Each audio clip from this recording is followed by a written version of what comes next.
नमस्कार, मैं मुकेश कुमार। आज हम 11वीं कक्षा का अध्याय है वो 2 शुरू करेंगे।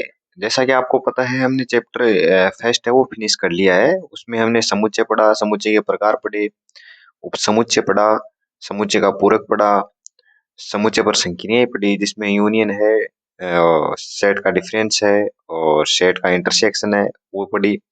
उसके बाद में हमने 1-2 प्रॉपर्टीज देखी कार्डिनैलिटी ऑफ सेट पर। और अभी हम चैप्टर नंबर 2 है संबंध एवं फलन की शुरुआत करेंगे।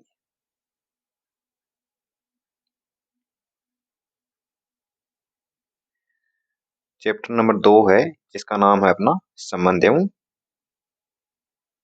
फलन। संबंध एवं फलन अध्याय शुरू करने से पहले हम कुछ बेसिक्स पढ़ेंगे।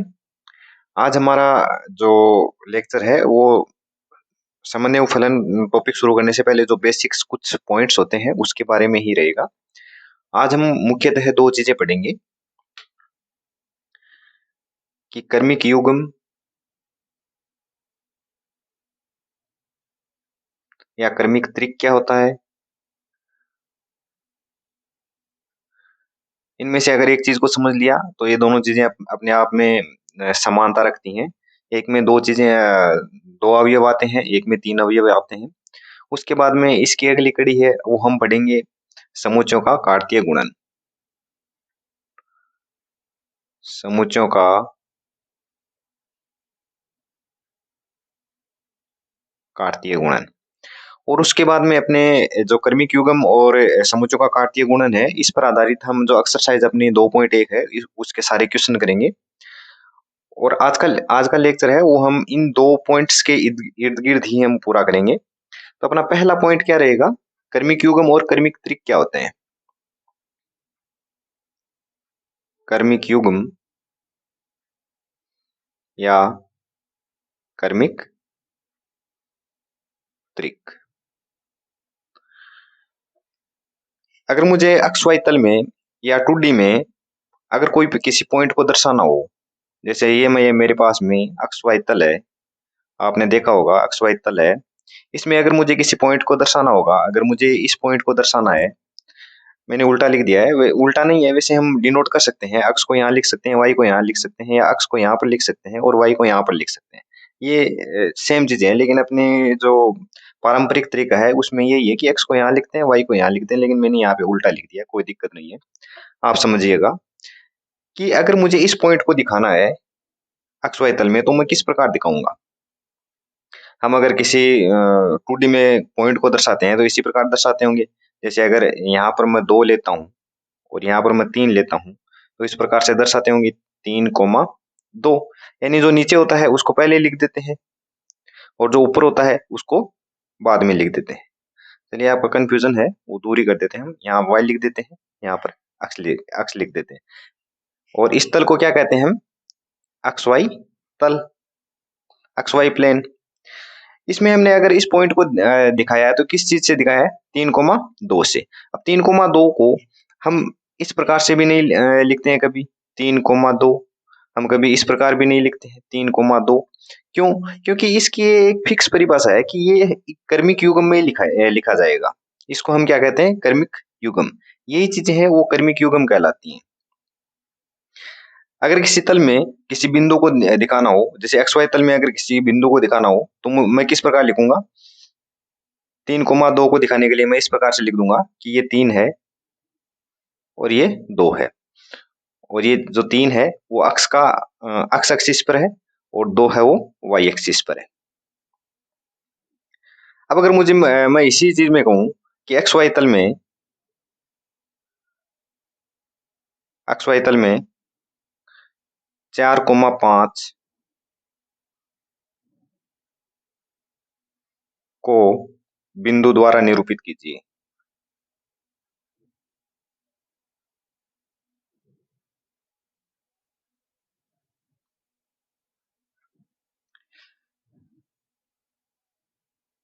अगर मुझे 4,5 को बिंदु द्वारा निरूपित करना हो तो मुझे क्या करना पड़ेगा कि एक्स एक्सिस पर है वो मुझे 4 खोजना होगा, मान लो यहाँ पर 4 है, और वाई एक्सिस पर है मुझे 5 खोजना होगा, मान लो यहाँ पर 5 है, और मैं इन दोनों को मिला दूंगा। जैसे अगर मैं इसको यहाँ पर ले लेता हूँ ये एक्स एक्सिस है अपना, ये वाई एक्सिस है। 1 2 3 4 5, 1 2 3 4 और 5। मुझे दिखाना क्या है, एक्स वाई तल में 4,5वां बिंदु दिखाना है। तो 4 किसका है, एक्स का है, और 5 किसका है, वाई का है। तो एक्स एक्स एक्सिस से मैं ये ले लूंगा ये, और वाई एक्सिस से ये 5। तो ये बिंदु है मेरा 4,5 को दर्शाता है। इस प्रकार से हम कर्मिक युग्म को किसी तल में है वो किसी कर्मिक युग्म का उपयोग है वो किसी तल में किसी किन्हीं बिंदुओं को दर्शाने के लिए करते हैं, या समुच्चयों का कार्तीय गुणन के रूप में भी हम इसका उपयोग करते हैं, या किन्हीं जैसे कि दो अगर कुछ एलिमेंट्स हों या दो नाम हों, उनमें संबंध स्थापित करके एक एक साथ में लिखने के लिए हम कर्मिक युग्म का उपयोग करते हैं। तो सीधी सी बात है, कर्मिक युग्म कुछ नहीं है, कर्मिक युग्म है वो किन्हीं दो अवयवों को किसी छोटे कोष्ठक में कोमा द्वारा अलग अलग करके अगर लिख दिया जाता है तो उसको हम कर्मिक युग्म कहते हैं। लेकिन इनमें कुछ विशेष चीजें ध्यान में रखने वाली चीज क्या है, कर्मिक युग्म में पहली बात क्रम का ध्यान रखा जाएगा। अगर मान लो मैं 4,5 है, इसमें 4 को अगर एक्स एक्सिस पर ना ले, एक्स एक्सिस का एलिमेंट ना लेता, ये 4,5 को अगर हमने यहाँ पे दिखाया है, अगर मैं 4 को एक्स एक्सिस का एलिमेंट नहीं लेता और 5 को मैं वाई एक्सिस का एलिमेंट ना लेकर, अगर मैं 5 को एक्स एक्सिस का एलिमेंट लेता और 4 को मैं वाई एक्सिस का 4 को वाई एक्सिस का एलिमेंट लेता, तो मेरे पास में क्या बिंदु कौन सा प्राप्त होता, कि अगर मुझे 4 एलिमेंट लेता अगर मैं वाई एक्सिस का और 5 एलिमेंट लेता मैं एक्स एक्सिस का, तो मेरे पास में कौन सा बिंदु प्राप्त होता, ये वाला पॉइंट, ये वाला पॉइंट मेरे पास में प्राप्त हो जाता। इस प्रकार से अगर मैं इन दोनों का क्रम उल्टा कर देता हूँ, कर्मिक युग्म में अगर मैं इस एलिमेंट का और इस एलिमेंट का अगर मैं क्रम उल्टा कर देता हूँ, तो मेरे पास में वो बिंदु ही चेंज हो जाता है। इसका मतलब क्या होता है, अगर कर्मिक युग्म में अगर हम क्रम चेंज कर देते हैं तो वो कर्मिक युग्म है वो सेम नहीं रहता, अर्थात कर्मिक युग्म में क्रम का विशेष ध्यान रखा जाता है। तो अगर हम इसकी परिभाषा लिखें,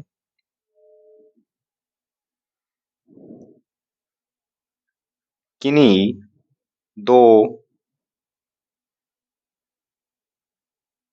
अवयवों अथवा घटकों को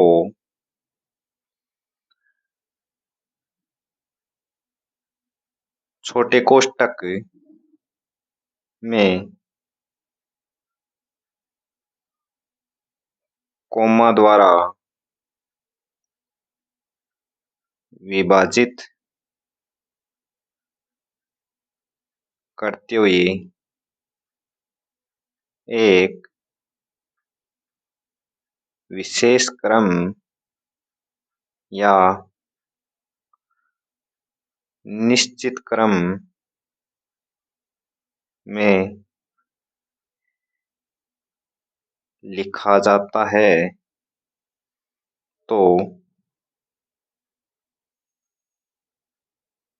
इस प्रकार प्राप्त युग्म को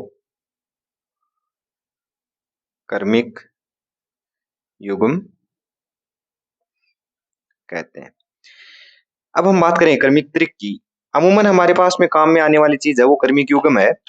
कर्मिक त्रिक हम बहुत कम काम में लेते हैं, लेकिन अगर कर्मिक त्रिक की बात करूं तो मैं अगर 3D में अपने कमरे में किसी बिंदु की अगर पंखे की स्थिति, आपके कमरे में पंखा लगा हुआ होगा, अगर उसकी मुझे स्थिति ज्ञात करनी हो तो मुझे उसकी एक्स एक्सिस से दूरी भी चाहिएगी, उसकी मुझे वाई एक्सिस से दूरी भी चाहिएगी, उसकी मुझे जेड एक्सिस से दूरी भी चाहिएगी। ये हम 3D में पढ़ेंगे, लेकिन अपने काम में अमूमन काम में आने वाली अभी इस 11वीं क्लास में काम आने वाली जो भी चीज है वो कर्मिक युग्म को हम अधिकतम काम में लेते हैं। अगर हम कर्मिक त्रिक की यहाँ पे परिभाषा लिखें तो हम यूँ लिख सकते हैं कि इन्हीं 3 अवयवों अथवा घटकों को छोटे कोष्ठक में कोमा द्वारा विभाजित करते हुए एक विशेष क्रम या निश्चित क्रम में लिखा जाता है, तो इस प्रकार प्राप्त त्रिक को कर्मिक त्रिक कहते हैं। 2 की जगह 3 करना है, युग्म की जगह त्रिक करना है। अगर निरूपण की बात करूं मैं, तो मान लो 2 घटक ए और बी हैं और इनको कर्मिक युग्म में लिखना है, तो मैं क्या करूंगा, ए कोमा बी और इनको छोटे कोष्ठक में बंद कर दूंगा। ये ये क्या प्राप्त हुआ मेरे पास में, कर्मिक युग्म, जहाँ A is element of A मान लो और B is element of B मान लो। अब अगर मैं, आप ध्यान दीजिएगा, अगर मैं इसको उल्टा कर देता हूं, बी कोमा ए, तो ये बराबर नहीं रहता है, बी कोमा ए बराबर नहीं होता है ए कोमा बी के, जब तक कि ए बराबर बी नहीं हो जाता। मान लो ए बराबर बी हो जाता है, अगर ए बराबर बी नहीं है तो B comma A not equal to A comma B. अगर मान लो बी कोमा ए है, वो बराबर है ए कोमा बी के, तो मेरे पास में इसका मतलब निकलेगा ए बराबर बी होगा। अब हम इसी पे अगली जो प्रॉपर्टी है वो यही पढ़ेंगे कि कर्मिक युग्म है, अगर मान लो अपने पास में दो कर्मिक युग्म दे दिए ए कोमा बी और सी कोमा डी, तो वो समान किस प्रकार से होंगे, दो कर्मिक युग्म है उनकी समानता पढ़ेंगे। कर्मिक युग्मों की समानता,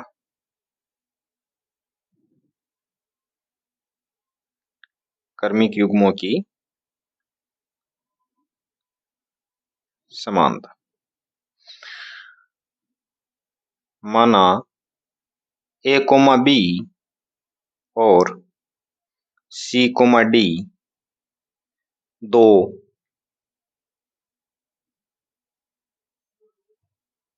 कर्मिक युग्म हैं, तो ए कोमा बी बराबर सी कोमा डी तब ही होंगे जब केवल और केवल क्या होगा, ए बराबर सी होगा और बी बराबर डी होगा। यानी ये दो जब कर्मिक युग्म अपने पास में दो कर्मिक युग्म दिए हुए हैं, जैसे ए कोमा बी है और सी कोमा डी है, वो बराबर तभी होंगे जब पहले कर्मिक युग्म का पहला घटक और दूसरे कर्मिक युग्म का पहला घटक बराबर होंगे। पहले कर्मिक युग्म का ये पहला घटक है और ये सेकंड घटक है। इसी प्रकार दूसरे कर्मिक युग्म का ये फर्स्ट घटक है और ये सेकंड घटक है। तो दो कर्मिक युग्म बराबर तभी होंगे जब पहले कर्मिक युग्म का पहला घटक और दूसरे कर्मिक युग्म का पहला घटक बराबर होंगे। इसी प्रकार पहले कर्मिक युग्म का दूसरा घटक और दूसरे कर्मिक युग्म का दूसरा घटक जब दोनों बराबर होंगे तो ही दो कर्मिक युग्म है वो बराबर होंगे। जैसे अगर मैं, हम ग्राफ में समझें इसको, वापस ग्राफ में समझ लेते हैं।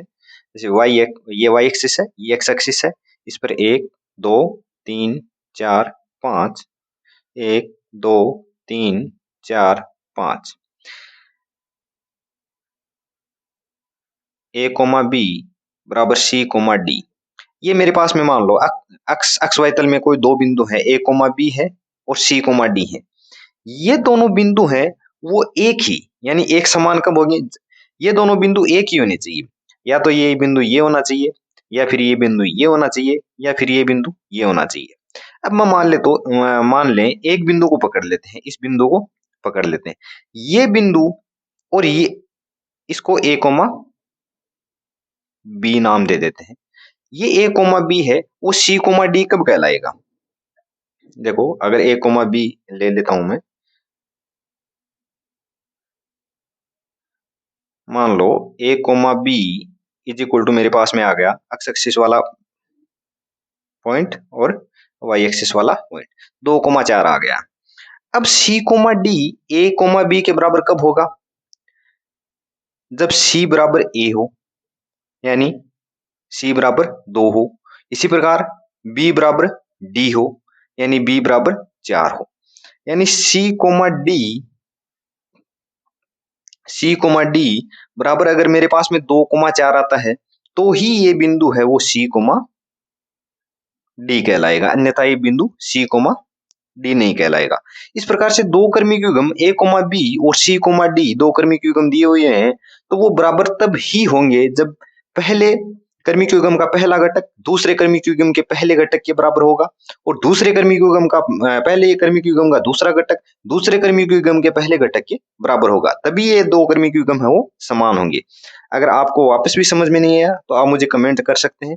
आप इन चीजों को ध्यान रखिएगा कि अगर दो, ये ए कोमा बी और सी कोमा डी दो कर्मिक युग्म है, अगर ये बराबर है, अगर हमें बराबर करने का बोले तो हमें सीधी सी बात ये करना है, ये पहला घटक ए बराबर सी करना है, बी बराबर डी करना है। इस प्रकार से हमने कर्मिक युग्म बढ़ा, और ये सेम सेम चीजें हैं वो कर्मिक त्रिक में करनी है। मान लो दो कर्मिक त्रिक है, ए कोमा बी कोमा सी, और ई कोमा एफ कोमा जी, ये दो कर्मिक युग्म है। ये समान कब होंगे? जब ए बराबर ई होगा, जब बी बराबर एफ होगा, जब सी बराबर जी होगा। ये कर्मिक त्रिक तभी समान होंगे जब ए बराबर ई होगा, यानी पहले कर्मिक त्रिक का पहला घटक दूसरे कर्मिक त्रिक के पहले घटक के बराबर होगा, पहले कर्मिक त्रिक के का दूसरा घटक दूसरे कर्मिक त्रिक के दूसरे घटक के बराबर होगा, पहले कर्मिक त्रिक का तीसरा घटक दूसरे कर्मिक त्रिक के तीसरे घटक के बराबर होगा, यानी संगत घटक है वो बराबर होने चाहिए, तभी दो कर्मिक युग्म या दो कर्मिक त्रिक है वो समान होंगे। इस प्रकार से हमने कर्मिक युग्म की परिभाषा पढ़ी, उनको ग्राफ से हमने समझा और कर्मिक युग्मों की हमने समानता देखी। एक चीज वो भी देखी कि अगर ए कोमा बी है, मान लो अपने पास में ए कोमा बी है, ये हमने पीछे देखा है कि ए कोमा बी है वो बी कोमा ए के बराबर नहीं होगा जब तक कि ए बराबर बी ना हो। एक B comma A not equal to A comma B यदि A not equal to B, लेकिन अगर बी कोमा ए बराबर होगा ए कोमा बी के, ये देखो एक बी कोमा ए बराबर होगा ए कोमा बी के यदि ए बराबर बी हो जाता है।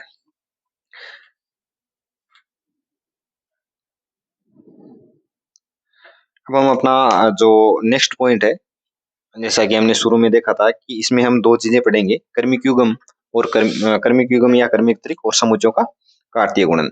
कर्मिक युग्म और कर्मिक त्रिक पढ़ लिया है हमने, थोड़ा सा मैं आपको ये और बता देता हूँ कि कर्मिक युग्म और कर्मिक त्रिकों पर अपने अध्याय में जो क्वेश्चन आएंगे वो किस प्रकार के आएंगे कि मान लो वो समानता पे और असमानता के आधार पर आएंगे कि अपने पास में दे दिया x+5 y-3 और 2x+3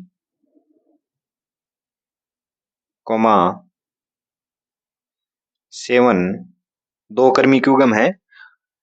यदि ये कर्मिक युग्म दोनों समान हैं तो x और y ज्ञात कीजिए। लगभग अपने कर्मिक युग्मों पर और कर्मिक त्रिकों पर इसी प्रकार के क्वेश्चन मिलेंगे। तो जैसा कि हमने बताया था, कर्मिक युग्मों की समानता के आधार पर पहले कर्मिक युग्म का पहला घटक दूसरे कर्मिक युग्म के पहले घटक के बराबर होना चाहिए। x+5 बराबर 2x+3 में कर सकता हूं। इसी प्रकार पहले कर्मिक युग्म का दूसरा घटक दूसरे कर्मिक युग्म के, अगर ये समान है, दोनों कर्मिक युग्म समान है, तो पहले कर्मिक युग्म का दूसरा घटक दूसरे कर्मिक युग्म के दूसरे घटक के बराबर होना चाहिए।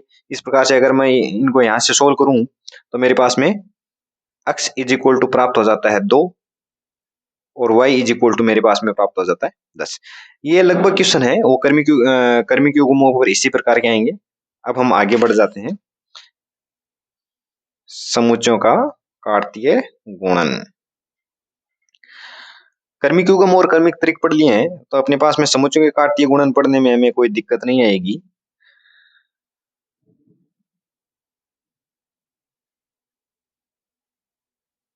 समुच्चयों का कार्तीय गुणन, समुच्चयों का कार्तीय गुणन जैसे मेरे पास में, पहले हम इनको समझ लेते हैं। दो सेट दिए हैं, set A comma set B. Set A मान लो ए कोमा बी है और सेट बी है सी कोमा डी है। अब सेट ए और सेट बी के कार्तीय गुणन को हम निरूपित किस प्रकार से करते हैं? कार्तीय गुणन का निरूपण सेट ए और सेट बी के कार्तीय गुणन का निरूपण हम इस प्रकार से करते हैं ए क्रॉस बी से। सेट ए और सेट ए कोमा बी है, set B C comma D है। इनके कार्तीय गुणन को हम इस प्रकार से निरूपित करेंगे ए क्रॉस बी। अब ए क्रॉस बी में है वो एलिमेंट्स को हम किस प्रकार से लिखेंगे, वो मेन चीज है वो हमें देखनी है कि सेट ए क्रॉस बी के एलिमेंट्स को हम किस प्रकार से लिखेंगे, हम किस प्रकार से दर्शाएंगे। ए क्रॉस बी है अपने पास में कुछ नहीं है, एक समुच्चय ही प्राप्त होगा। उस समुच्चय में जो एलिमेंट्स प्राप्त होंगे वो किस प्रकार से, हम उन एलिमेंट्स को किस प्रकार से लिखेंगे वो हम देखेंगे। क्या मैं ए क्रॉस बी को इस प्रकार से लिख सकता हूँ? समुच्चय है, अगर मैंने बताया है अभी कि ए क्रॉस बी है अपने पास में समुच्चय प्राप्त होगा, तो मझले कोष्ठक से शुरू करेंगे। तो क्या मैं ए क्रॉस बी को हम इस प्रकार से लिख सकते हैं, एक ए और सी का गुणन कर देता हूँ, कोमा ए और डी का गुणन कर देता हूँ, इसी प्रकार बी और इसका, पहले इसका और इसका, फिर इसका और इसका गुणन कर दिया। इसी प्रकार पहले बी और सी का गुणन कर देता हूं और फिर बी और डी का गुणन कर देता हूं। क्या मैं ए क्रॉस बी को इस प्रकार से लिख सकता हूं? नहीं, ये अपना दर्शाने का तरीका है वो गलत हो जाएगा। इसलिए हम ए क्रॉस बी को, ए क्रॉस बी के एलिमेंट्स को दर्शाने के लिए हम एक विशेष मेथड काम में लेते हैं, जो कि जो हमने पीछे पढ़ा है कर्मीक्यूगम, वो इसीलिए पढ़ा है कि ए क्रॉस बी में उनका यूज होता है। अब ए क्रॉस बी के एलिमेंट्स को हम दर्शाने के लिए हम क्या करेंगे, कर्मीक्यूगमों का उपयोग करेंगे। कर्मीक्यूगम ऐसा होगा जिसमें पहला एलिमेंट होगा ए क्रॉस बी में, पहला एलिमेंट होगा ए का कर्मीक्यूगम में, और दूसरा एलिमेंट किसका होगा, बी का। और जितने भी ए कोमा बी और सी कोमा डी से जितने भी एलिमेंट बनेंगे वो हम ए क्रॉस बी के समुच्चय में रखेंगे। जैसे a comma c comma a comma d comma b comma c comma b comma d. ये ए क्रॉस बी है वो अपने पास में सही प्राप्त हुआ है। इस ए क्रॉस बी में हमने किया क्या है, सेट ए के एलिमेंट ले लिए, सेट बी के एलिमेंट ले लिए, और ए क्रॉस बी को कर्मीक्यूगमों के समुच्चय के रूप में, यानी ए क्रॉस बी में जो एलिमेंट आएंगे वो किस किस किस टाइप के आएंगे, कर्मीक्यूगम में आएंगे। कर्मीक्यूगम में आएंगे ऐसे कर्मीक्यूगम होंगे जिसमें पहला एलिमेंट किसका होगा, अगर ए क्रॉस बी है तो ए का होगा, अगर बी क्रॉस ए है तो पहला एलिमेंट बी का होगा। अब ए क्रॉस बी, हम यहाँ पे ए क्रॉस बी पढ़ रहे हैं, तो अपने पास में पहला एलिमेंट किसका आएगा, हमेशा और हमेशा ए का, और दूसरा एलिमेंट किसका आएगा, हमेशा और हमेशा बी का। अगर हम ए क्रॉस बी लिखना हो तो दूसरा एलिमेंट किसका आएगा, बी का। एक बार मैं आपको वापस बता देता हूं, अगर अपने पास में सेट ए है और अपने पास में सेट बी है, ये सेट ए मान लो ए कोमा बी, और ये सेट बी मान लो सी कोमा डी।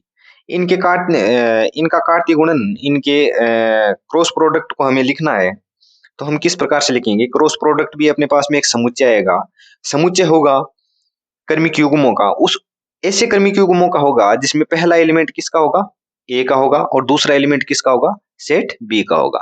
ऐसे कर्मीक्यूगम होंगे ए क्रॉस बी में जिसमें पहला एलिमेंट किसका होगा, वापस याद कर लीजिएगा, पहला एलिमेंट होगा ए का ए क्रॉस बी में, और दूसरा कर्मीक्यूगम का दूसरा एलिमेंट होगा वो बी का होगा। अब जितने भी कर्मीक्यूगम बन सकते हैं, ऐसे कर्मीक्यूगम जिनमें पहला एलिमेंट ए का हो, दूसरा एलिमेंट बी का हो, वो सारे कर्मीक्यूगम है वो हम ए क्रॉस बी में लिख देंगे, तो हम अपने पास में ए क्रॉस बी का जो समुच्चय प्राप्त होगा वो ही अपने पास में ए क्रॉस बी कहलाएगा। अब इनको हम लिखने का एक तरीका बता देता हूं मैं आपको, कि अगर सेट ए दिया हो और सेट बी दिया हो, उनको इस प्रकार से डायग्राम में लिख लीजिए, और फिर आप पहले ए लिख लीजिए और बी के सभी एलिमेंट लिख लीजिए, यानी एक ए का कोई भी एक एलिमेंट पकड़ लो और उसको बी के सभी एलिमेंट्स के साथ में लिख दो। जैसे पहले मैं अगर ए लिख देता हूँ, ए का पहला एक एलिमेंट पकड़ लेता हूँ मैं ए, और बाद में बी के सारे एलिमेंट्स के साथ में लिखते हुए इनका कर्मीक्यूगम बना लेता हूँ, सी ए कोमा डी। ए को मैंने बी के सारे एलिमेंट्स के साथ में लिख दिया। अब ए का दूसरा एलिमेंट पकड़ लेते हैं और उनको बी के सारे एलिमेंट्स के साथ में लिखते हुए कर्मीक्यूगम बना लेते हैं। जैसे मैंने बी लिखा, पहले एलिमेंट के साथ में कर्मीक्यूगम बना लिया, इसी प्रकार वापस बी लिखा और कर्मीक्यूगम किसके साथ में बना लिया, डी के साथ में कर्मीक्यूगम बना लिया। अपने पास में इतनी ही पॉसिबिलिटीज हैं, इसके अलावा हम पहला एलिमेंट ए का लेते हुए और दूसरा एलिमेंट बी का लेते हुए कोई भी कर्मीक्यूगम बना ही नहीं सकते हैं। इतने ही कर्मीक्यूगम बना सकते हैं इन एलिमेंट्स को लेते हुए। अब अगर मैं वापस ले लेता हूँ, आप कुछ ज्यादा एलिमेंट्स लेते हैं, 1 2 3 4 और बी में ए बी सी डी। ये सेट ए है, ये सेट बी है और मुझे लिखना क्या है, ए क्रॉस बी। वापस मैंने आपको लिखने का तरीका बताया, ए का कोई भी एक एलिमेंट पकड़ लो आप, ए का कोई भी एक एलिमेंट पकड़ लो, उसके उसके साथ में बी के सभी एलिमेंट्स का कर्मिक युग्म बना दो। क्योंकि जैसे कि हम ए क्रॉस बी लिख रहे हैं और मैंने आपको बताया ए क्रॉस बी लिखते समय पहला एलिमेंट किसका होगा, ए का, दूसरा एलिमेंट किसका होगा, बी का।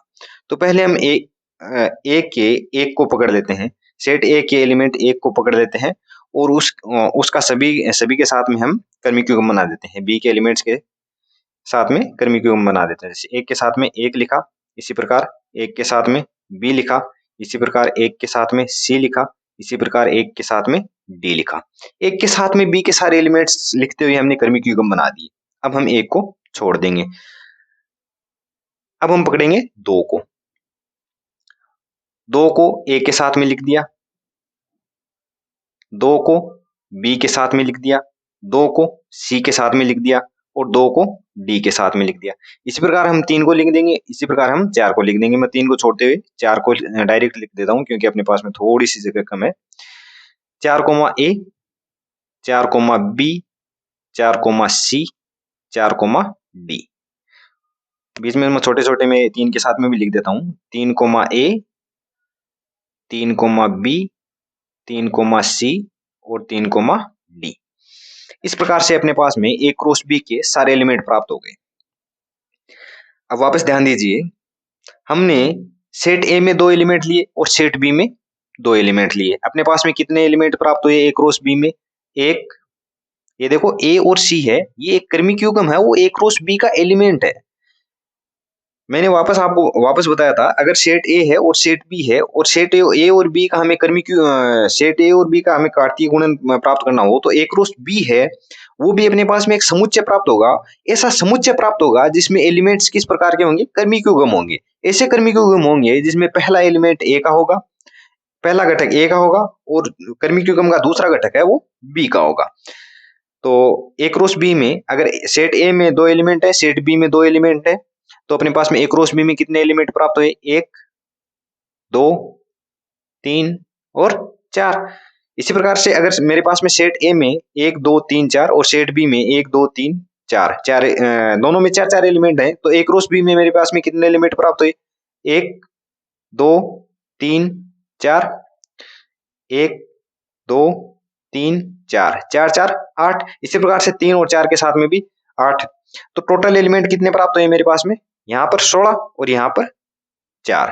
वापस एक उदाहरण हम दूसरा लेते हैं। अगर मैं सेट ए में 1 2 3 और सेट बी में 1 और 2 लेता हूं, तो मेरे पास में सेट ए क्रॉस बी में कितने एलिमेंट प्राप्त होंगे। जैसा कि हम वापस सीखते हैं कि पहला एलिमेंट हम कोई भी सेट ए का कोई भी एक एलिमेंट पकड़ लेंगे और उसको सेट बी के साथ में उसको सेट बी के सभी बी कोमा सी, यहाँ बी कोमा सी ले लेता हूँ, सभी एलिमेंट्स के साथ में लिखते हुए हम कर्मिक युग्म बना लेंगे। तो एक, ये एक है, 1 बी, 1 सी, 2 के साथ में बना लेते हैं, 2 बी, 2 सी। इसी प्रकार 3 बी, 3 सी। अगर सेट ए में मैं 3 एलिमेंट लेता हूँ, सेट बी में मैं 2 एलिमेंट लेता हूँ, तो मेरे पास में ए क्रॉस बी में कितने एलिमेंट प्राप्त हुए, गिनना, 2 2 4 2 6। अब इन तीनों उदाहरणों से मैं देखता हूँ, सेट ए में 2 एलिमेंट लिए, सेट बी में 2 एलिमेंट लिए, मेरे पास में ए क्रॉस बी में 4 एलिमेंट प्राप्त हुए। सेट ए में 4 एलिमेंट लिए, सेट बी में 4 एलिमेंट लिए, मेरे पास में ए क्रॉस बी में कितने एलिमेंट प्राप्त हुए, 16 एलिमेंट प्राप्त हुए। इसी प्रकार सेट ए में 3 एलिमेंट लिए, सेट बी में 2 एलिमेंट लिए, मेरे पास में ए क्रॉस बी में कितने एलिमेंट प्राप्त हुए, 6 एलिमेंट प्राप्त हुए। तो मैं ये लिख सकता हूँ कि अगर मेरे पास में, जैसा कि हमने पिछले समुच्चय सिद्धांत में हमने पढ़ा था, किसी समुच्चय की कार्डिनलिटी को हम किस प्रकार से परिभाषित करते हैं, कि मेरे पास में अगर समुच्चय ए है, 1 2 3 4 5, जितने में आप लिखना चाहो उतने लिख दो।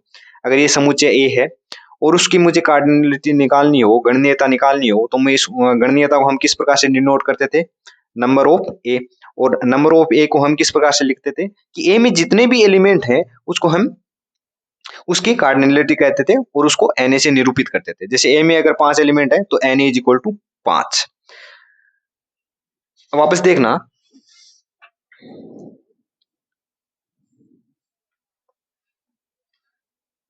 जैसा कि हमने यहाँ पे देखा ए में ये मैंने आपको बार बार बताया है, इसको हम डायरेक्ट लिख देते हैं कि अगर मेरे पास में मान लो number of a is equal to x element हो और number of b is equal to मेरे पास में वाई एलिमेंट हो, तो number of a cross b यानी ए क्रॉस बी में कितने एलिमेंट प्राप्त होंगे, x comma x into y. कैसे, वापस देख लेना, एन ए, इसमें देखना एन ए,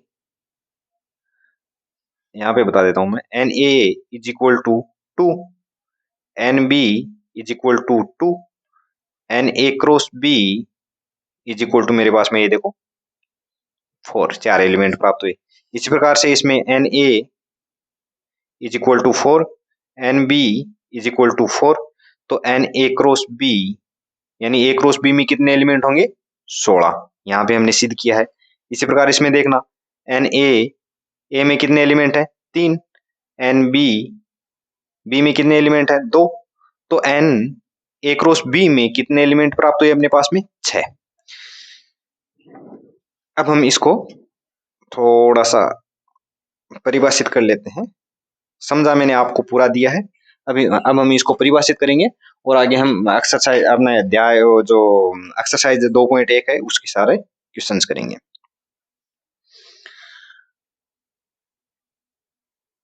समुच्चयों का कार्तीय गुणन हमने पूरा समझ लिया है, हमको बस लिखना है। आप लिखो तो देख लो और नहीं लिखो तो आप स्किप कर सकते हो। यदि सेट ए और सेट बी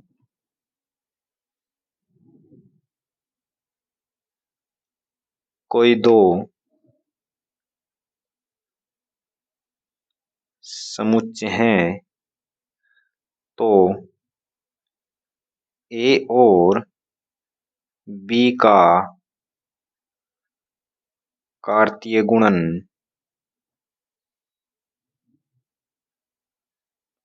उन सभी क्रमिक युग्मों का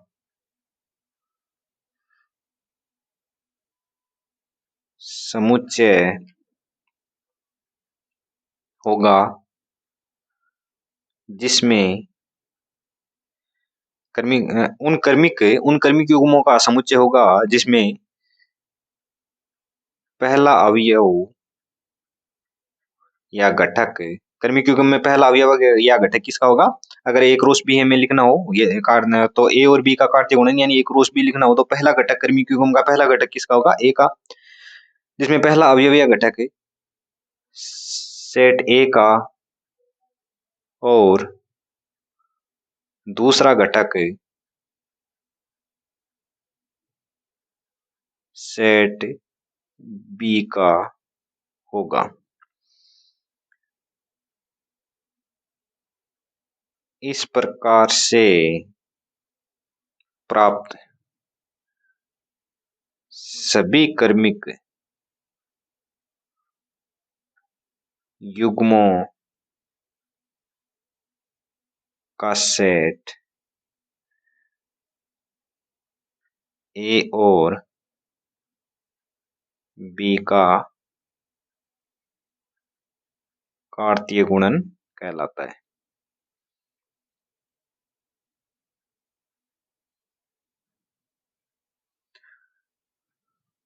निरूपण ए क्रॉस बी से करते हैं, गणितीय रूप में लिखें तो मैं किस प्रकार से लिख सकता हूं, ए क्रॉस बी में एलिमेंट कौन से होंगे, क्रमिक युग्म होंगे, क्रमिक युग्मों हम इस प्रकार से लिख सकते हैं, ए कोमा बी। ए कोमा बी किस प्रकार से होंगे? अगर ए क्रॉस बी लिख रहे हैं तो इसमें A is element of A होगा हमेशा और B is element of B होगा। अब हम इनसे संबंधित कुछ गुणधर्म पढ़ेंगे, ए क्रॉस बी से संबंधित। नोट के रूप में मैं लिखवा देता हूं आपको। अगर मेरे पास में ए और बी में से कोई भी एक समुच्चय रिक्त हो, ए और बी में से कोई भी एक सेट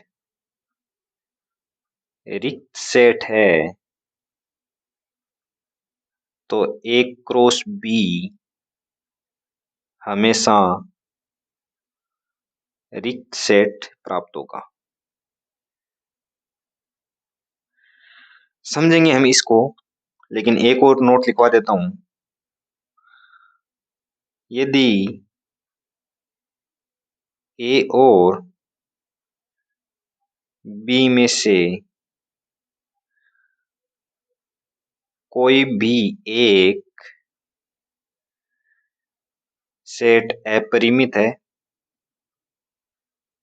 अपरिमित का मतलब उसमें अनंत एलिमेंट हैं, उनके अवयवों को गिना नहीं जा सकता, ऐसे समुच्चय को हम क्या कहते हैं? अपरिमित समुच्चय कहते हैं। यदि ए और बी में से कोई भी एक सेट अपरिमित है, या दोनों सेट भी अपरिमित हो सकते हैं, लेकिन मान लो कोई भी एक सेट, कम से कम एक सेट अपरिमित है। अगर मैं इसको थोड़ी सी चेंज कर दूं भाषा, यदि ए और बी में से कम से कम एक सेट अपरिमित है और दूसरा सेट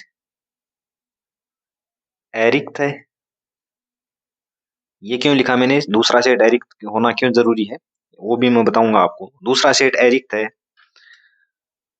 तो ए क्रॉस बी अपरिमित समुच्चय होगा। ए क्रॉस बी मेरे पास में क्या प्राप्त होगा? अपरिमित समुच्चय होगा। कैसे? हम इसको समझते हैं वापस।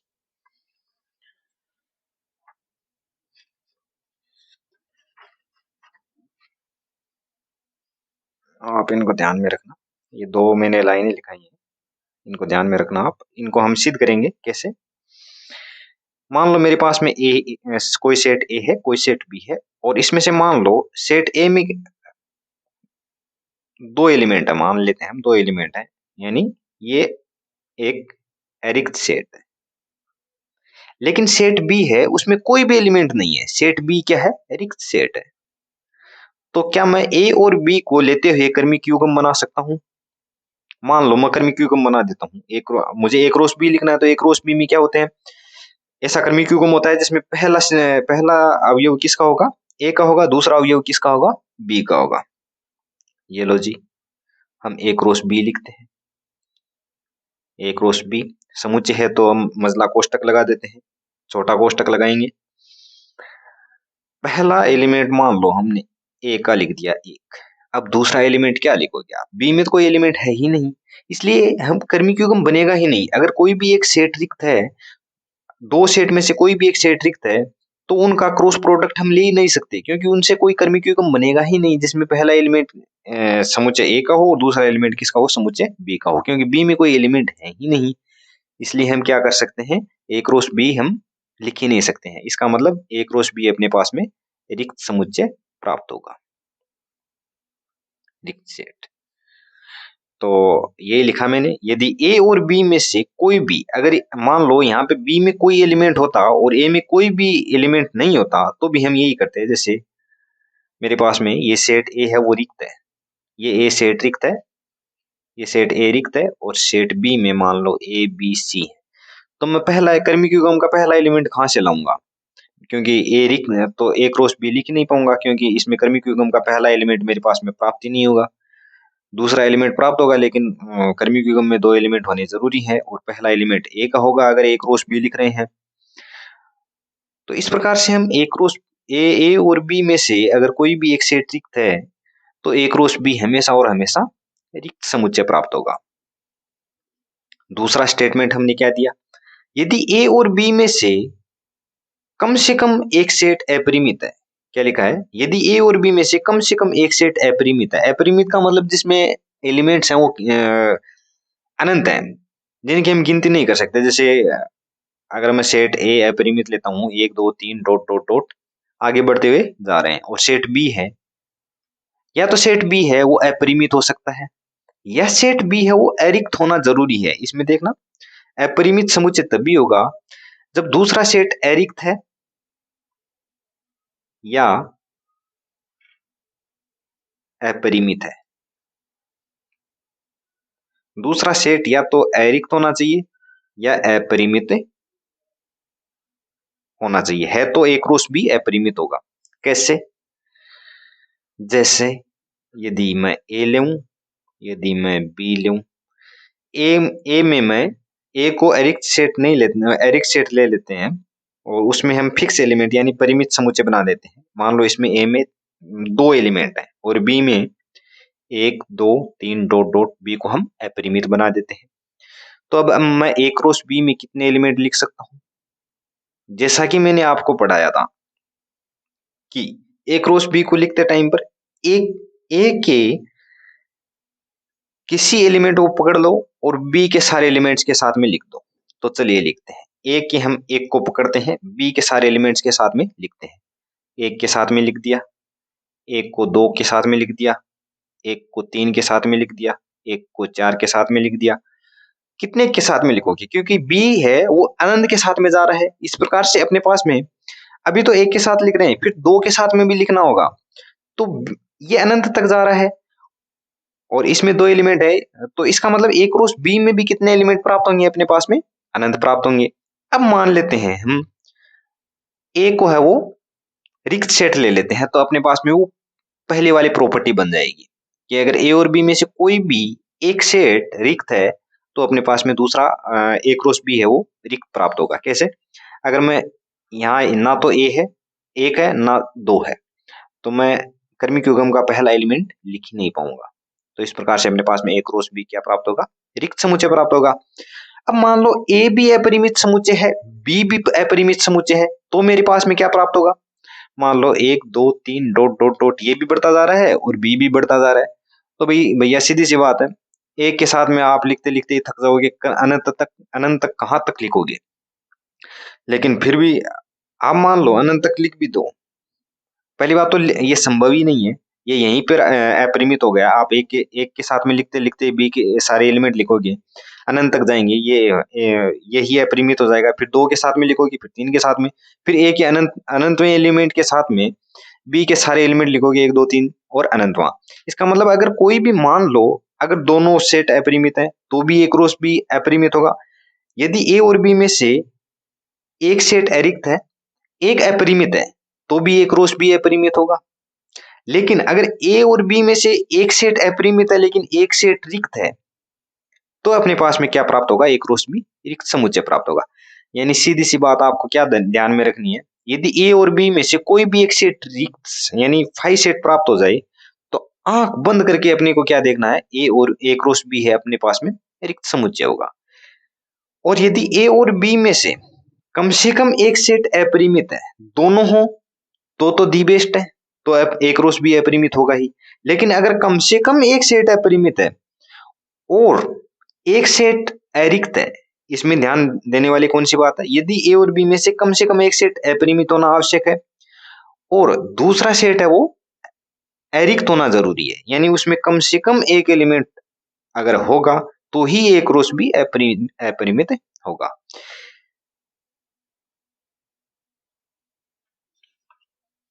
अब हम अपनी इसमें देखते हैं गणित, हमने गणितीय निरूपण देखा, अब हम देखते हैं ए क्रॉस बी की कार्डिनलिटी। ए क्रॉस बी की कार्डिनलिटी या ए क्रॉस बी की गणनीयता। गणनीयता हमने कुछ हमने पीछे समझा ही है कि अगर सेट ए में अक्ष एलिमेंट है और सेट बी में वाई एलिमेंट है, तो ए क्रॉस बी में अक्ष वाई एलिमेंट होंगे। यानी ए क्रॉस बी में कितने एलिमेंट होंगे, यही ए क्रॉस बी की कार्डिनलिटी, ए क्रॉस बी की गणनीयता है। माना n A is equal to x, n B is equal to y, तब n A cross B is equal to x comma Y.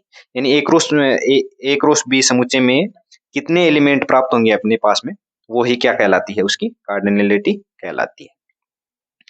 फिर भी इन जो भी हमने टॉपिक पढ़े हैं उनमें से किसी में भी आपको दिक्कत आए तो आप मुझे टेलीग्राम चैनल पे आप मैसेज कर सकते हैं। आप कोई भी अपना क्वेश्चन उठा के मुझे पुटअप कर सकते हैं, मैं आपको उसका आंसर दूंगा।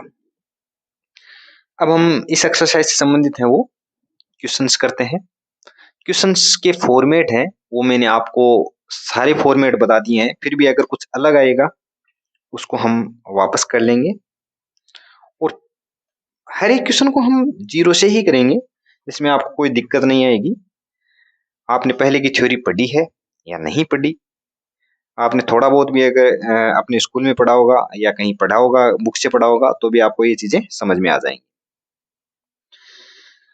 एक्सरसाइज 2.1 का अपना पहला क्वेश्चन क्या है, यदि x बट्टा 3 प्लस एक कोमा वाई माइनस 2/3 बराबर 5/3 कोमा 1/3 तो x और y का मान ज्ञात कीजिए।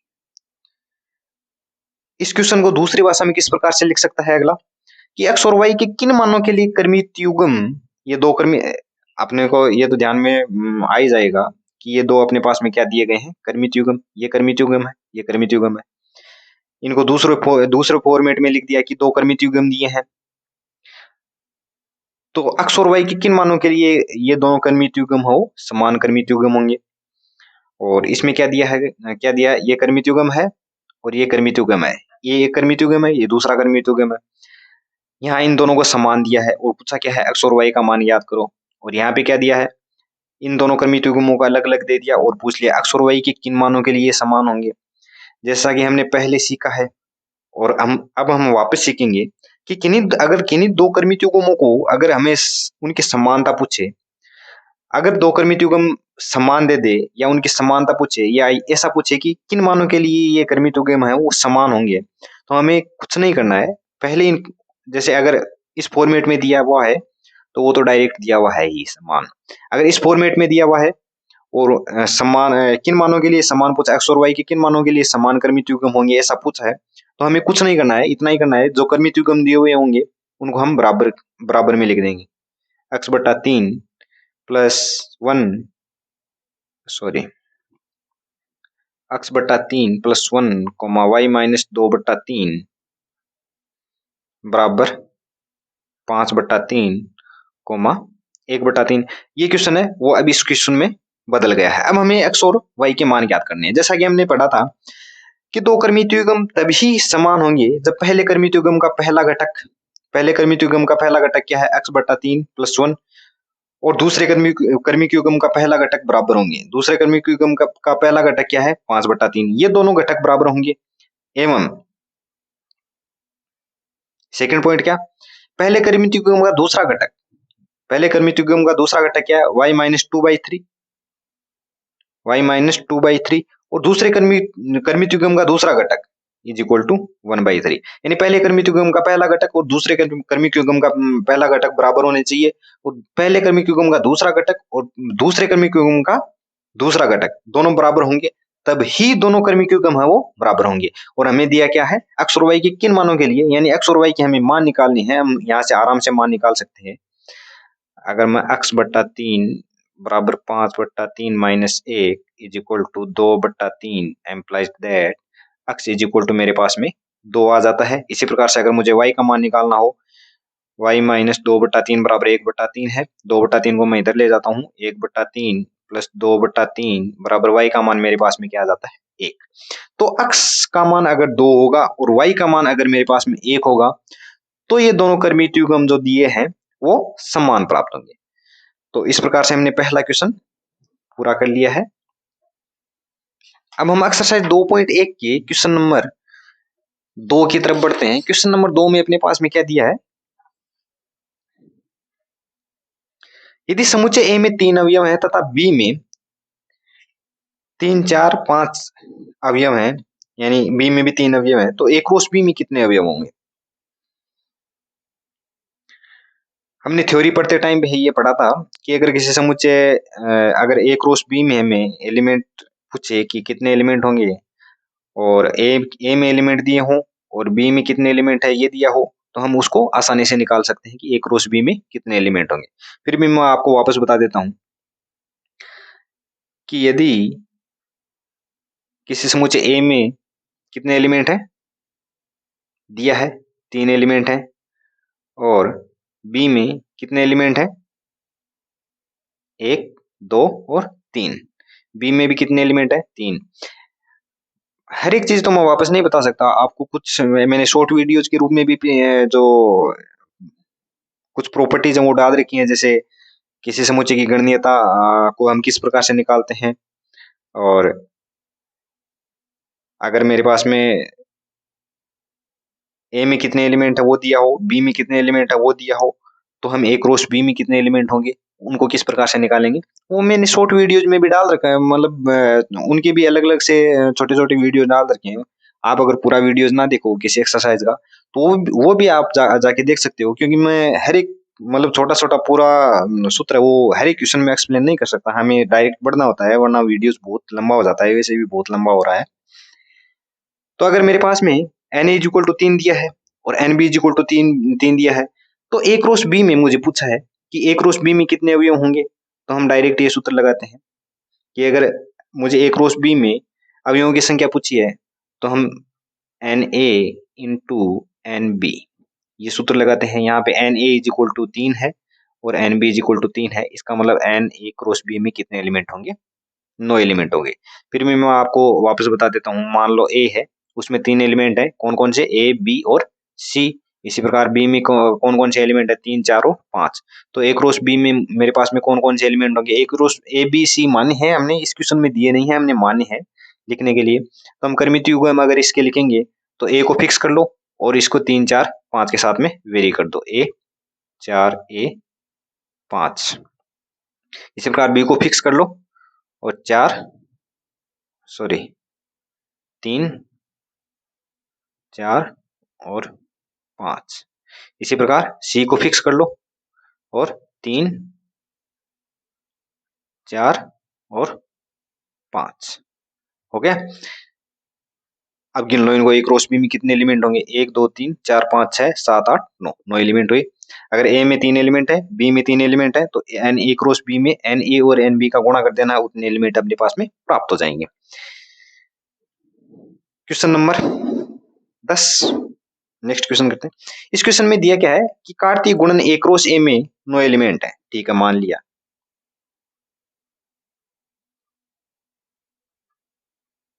दिया क्या है, N A cross A is equal to 9। तो क्या मैं एन मतलब समुच्चय ए में कितने एलिमेंट होंगे, क्या मैं N A cross A is equal to 9 is equal to, इसको क्या ये लिख सकता हूँ, N A dot N A. क्योंकि एन ए में जितने एलिमेंट होंगे दूसरे में भी सेम एलिमेंट है, तो ये सेम ही होगा। एन इज इक्वल टू मेरे पास में क्या प्राप्त हो जाएगा, तीन। इस प्रकार लिखा मैंने, n A cross B is equal to n A dot n b, इसको n A dot N a, और इसको अगर मैं एन ए स्क्वायर करूं तो मेरे पास में N A is equal to तीन प्राप्त हो जाएगा।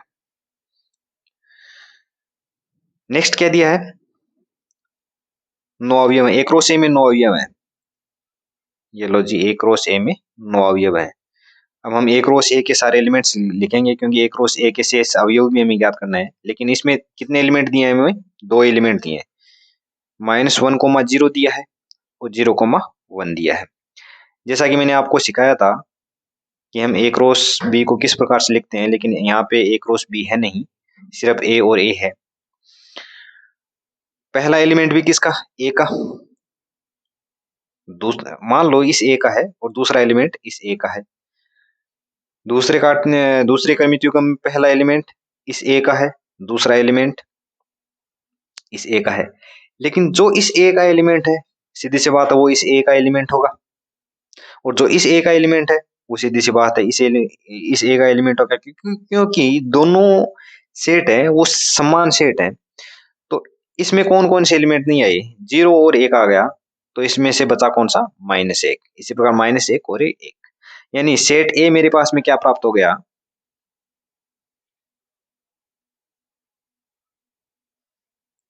Set A is equal to -1, -0, -1। ये सेट ए प्राप्त हो गया। अब हम ए क्रॉस ए को आराम से कर सकते हैं। कैसे, इस ए का एक एलिमेंट पकड़ो, इसके तीनों के साथ में लिख दो, -1, 0 लिख दिया। इसको आप रिमेन में लिखो, या ये देखो -1, 0 और 0, 1, ये दो तो लिख दिए। अब इनको पकड़ना वापस, -1, 0 लिख दिया, -1 को 1 के साथ में लिख दिया, -1 को -1 के साथ में लिख दिया। अब 0 को पकड़ो, ये देखो मैंने इस प्रकार से किया है, ये लो। अब 0 को पकड़ो और सभी के साथ में लिख दो, 0 को पकड़ो और 0 के साथ में लिख दो, 0, 0, 0, 1 आ गया। यहाँ पे देखो ये 0, 1 आ गया, इसलिए हमें इसको दोबारा नहीं लिखना है। 0, -1। अब 1 को पकड़ो और सभी के साथ में लिख दो, 1, 0, 1, 1, 1, -1। ये लो जी, गिन लो एक रो से में कितने एलिमेंट है, 1, 2, 3, 4, 5, 6, 7, 8 और 9। इस प्रकार से हमने क्वेश्चन नंबर इसमें दूसरा भी कर लिया है और क्वेश्चन नंबर 10वां भी कर लिया है। क्वेश्चन नंबर 10वें में मैं आपको समझा देता हूँ कि अगर समुच्चय ए क्रॉस ए दिया हो और उसमें अगर एलिमेंट दिए हों, तो हमें क्या करना है, जितने भी एलिमेंट दिए हों उसका वर्गमूल निकाल लेना है, उतना ही एक समुच्चय में अवयव होगा। वही किया हमने, N A cross A is equal to 9 दिया है, तो एन इज इक्वल टू हमने 3 निकाल लिया। एक्सरसाइज 2.1 का ही अपना नेक्स्ट क्वेश्चन कौन सा है, क्वेश्चन नंबर अगर हम 4 की बात करें, मैं वो क्वेश्चन छोड़ रहा हूँ जो एक ही मेथड के हैं, हम उसमें उसको हम करेंगे नहीं, क्योंकि अगर हम उनको करेंगे तो वीडियो बहुत बहुत ज्यादा लंबा हो जाएगा।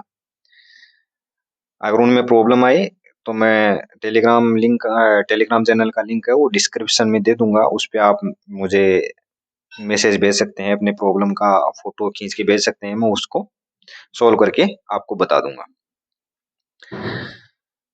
क्वेश्चन नंबर 4 में दिया है कि ये कुछ कथन दिए हैं 1, 2 और 3, इनमें से कौन सा कथन, जैसे ये P दिया है, ये Q दिया है, क्या ये सत्य है, P क्रॉस Q बराबर ये एलिमेंट आएंगे। इसी प्रकार A और B, क्या ये कथन सत्य है, क्या A और B दिया है तो A cross B is equal to A cross B intersection five is equal to 5, क्या ये सत्य है। यानी ये कथन दिए हैं, ये पूछेगा कि ये सत्य है या असत्य है, हमें ये चीज बतानी है। तो चलिए करते हैं।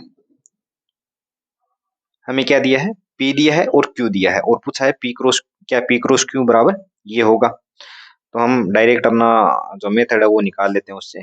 ये हम यहाँ पे P लिख लेते हैं, यहाँ Q लिख लेते हैं। P में कौन कौन से एलिमेंट है, M, N है, और Q में कौन कौन से एलिमेंट है, N, M है।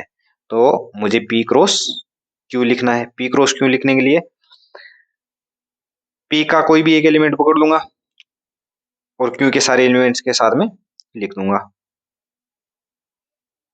इसी प्रकार P का दूसरा एलिमेंट पकड़ लूंगा और Q के सभी एलिमेंट्स के साथ में लिख लूंगा, जैसा कि हमने परिभाषा में भी देखा था, पहले भी उदाहरणों में भी देखा है।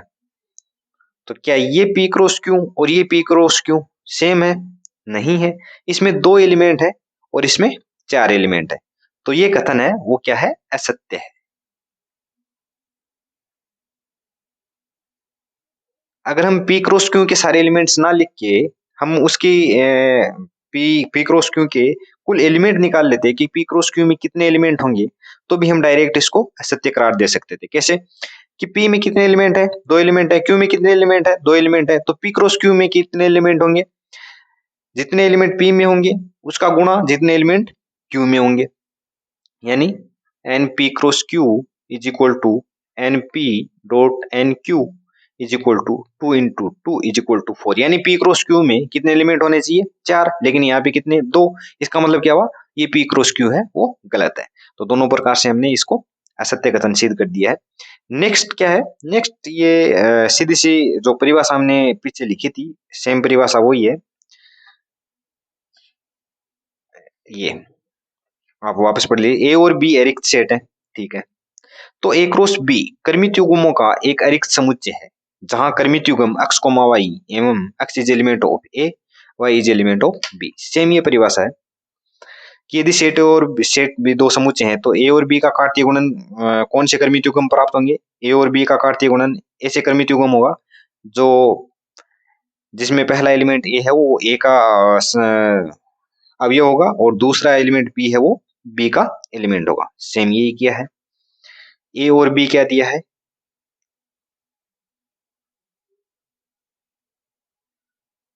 एरिक्त सेट है। तो ए क्रॉस बी सीधी सी बात है एरिक्त समुच्चय तो प्राप्त नहीं होगा।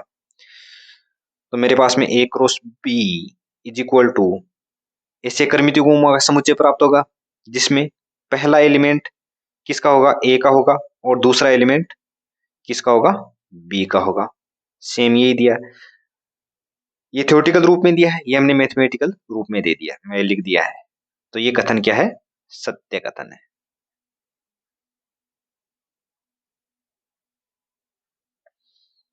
क्वेश्चन नंबर 4 का तीसरा पार्ट क्या कहता है? यदि दो सेट दिए हैं, ए दिया है, बी दिया है और पूछा क्या है? A cross b intersection five is equal to 5। भाई हमने ये तो पढ़ा था कि कोई सेट ए हो, सेट बी हो, इनमें से कोई भी एक रिक्त हो तो a cross B is equal to मेरे पास में 5 प्राप्त हो जाता है। लेकिन ये क्या बला प्राप्त हो गई? A cross b intersection 5 is equal to 5 कहां से प्राप्त हो गया? तो हमने जब समुच्चय में हम हल कर रहे थे क्वेश्चन, उस टाइम पे बताया था कि हम पहले कोष्टक को हल करते हैं और कोष्टक में जो भी अपने पास में इंटरसेक्शन हो, यूनियन हो, उसको हम कोई भी एक समुच्चय मान लेते हैं। मान लो यहाँ पे हम वही मेथड अपनाते हैं कि अपने पास में सिद्ध क्या करना है? A cross b intersection 5 is equal to हमें 5 सिद्ध करना है। इसके लिए हमें क्या करना होगा? पहले हम बी इंटरसेक्शन 5 को हम मान लेते हैं सी और उसके बाद में हम क्या करेंगे? ए क्रॉस सी, अगर ए क्रॉस सी अपने पास में 5 प्राप्त हो जाएगा तो हम क्या कहेंगे कि ये सत्य है। तो पहले बी इंटरसेक्शन 5 निकाल लेते हैं। जैसा कि हमने समुच्चय में पढ़ा था कि किसी भी समुच्चय का अगर रिक्त समुच्चय के साथ में हम इंटरसेक्शन लेते हैं तो वो समुच्चय क्या प्राप्त होता है? अपने पास में रिक्त समुच्चय प्राप्त होता है। सेम यही कंडीशन है। अगर मैं बी इंटरसेक्शन 5 के साथ में अगर मैं लेऊं तो 5 और बी इंटरसेक्शन 5 को हमने माना क्या है? सी। तो इसका मतलब सी इज इक्वल टू मेरे पास में 5 हो गया। अब मुझे करना क्या है? ए क्रॉस सी करना है, जहां पे सी क्या है? 5 है। तो किसी भी अगर दो समुच्चय हैं, हमने पढ़ा है पीछे, अगर दो समुच्चय हैं उनमें से कोई भी एक समुच्चय रिक्त है तो उनका गुणन है, कार्तीय गुणन, वो अपने पास में क्या प्राप्त होगा? रिक्त समुच्चय प्राप्त होगा। और सेम यही दिया है 5, क्योंकि यहाँ पे सी क्या है? रिक्त समुच्चय है, इसलिए ए क्रॉस सी अपने पास में क्या प्राप्त हो जाएगा? 5 प्राप्त हो जाएगा। तो ये कथन भी सत्य है।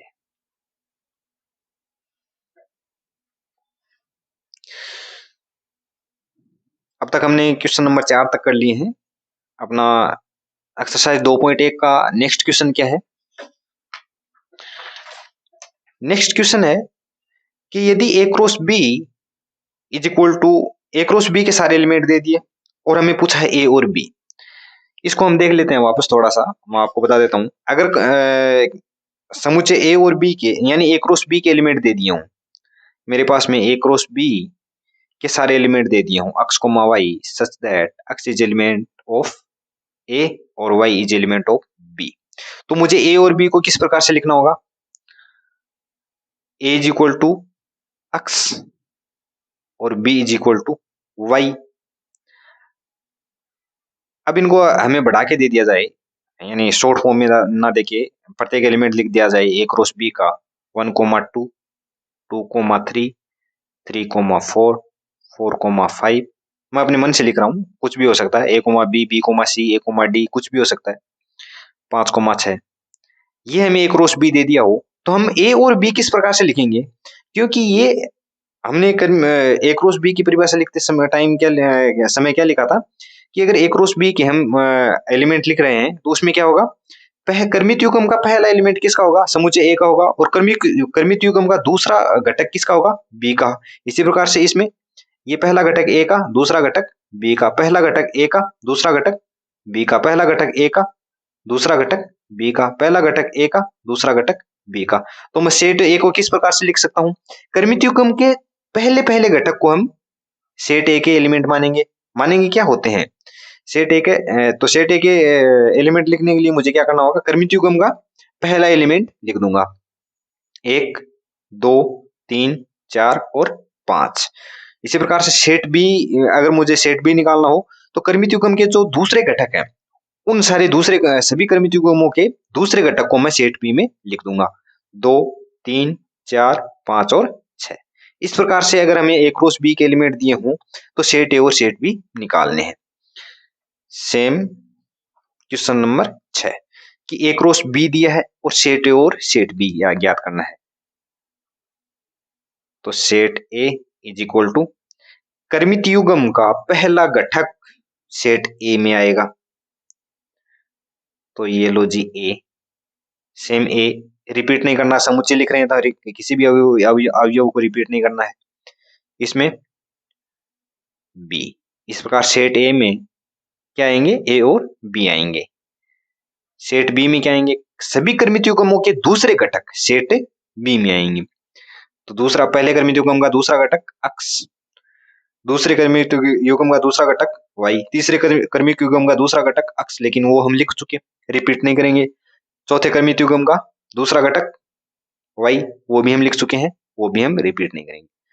अब हम इसको क्रॉस चेक करें कि क्या सेट ए और सेट बी यही होंगे, तो हम क्या करेंगे, ये ए ले लिया, ये बी ले लिया, इसमें ए और बी आ गया और इसमें एक्स और वाई आ गया। अब हम ए क्रॉस बी लिखेंगे, क्या ये यही अपने पास में ए क्रॉस बी प्राप्त होगा, ये लो जी लिख देते हैं। ए को पकड़ लेते हैं, बी के सभी एलिमेंट लिख देते हैं, ए कोमा वाई। अब बी को पकड़ लेते हैं और बी के सभी एलिमेंट्स के साथ में इसका कर्मित युग्म बना देते हैं। ये लो जी, ये तो सेम प्राप्त हो गया, ए क्रॉस बी सेम प्राप्त।